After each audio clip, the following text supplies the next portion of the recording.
Hi, I wanted to do a video. I had just posted a short, good morning, and I used the music from Singing in the Rain. And I wanted to talk about how that movie, there was a scene in the movie that I thought was pretty interesting.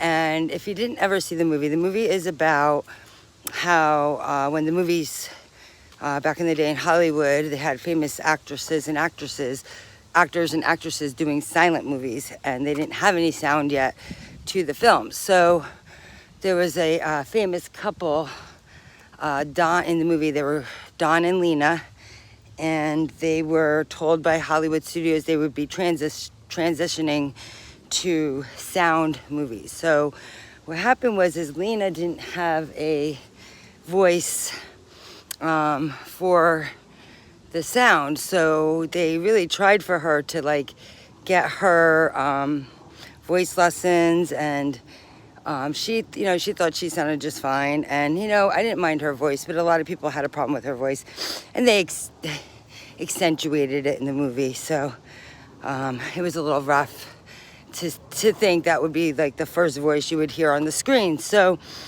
Debbie Reynolds and Gene Kelly are the stars in the movie, and Debbie Reynolds comes in and she's got a beautiful sounding voice. She sings beautifully and she just sounds perfect. So I'm not sure actually if it was in the beginning of the movie, or I think it was right in the beginning, obviously, because this is when they were trying to work things out.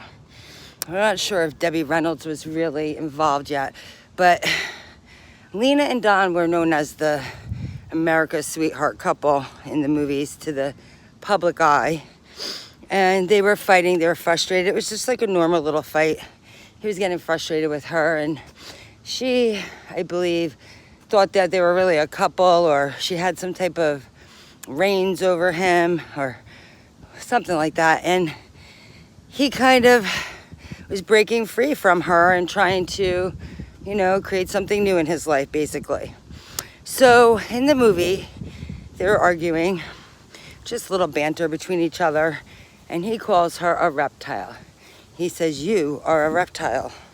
And I just found it interesting that a movie that's based in the 1920s, kind of probably was put out in the 60s, 50s, 60s movie for everybody to watch. But I thought it was interesting that our culture, they always have to tell us, and they put it out there, that the Hollywood studios inserted that scene. You are a reptile. Who says that? Who says that to a girl?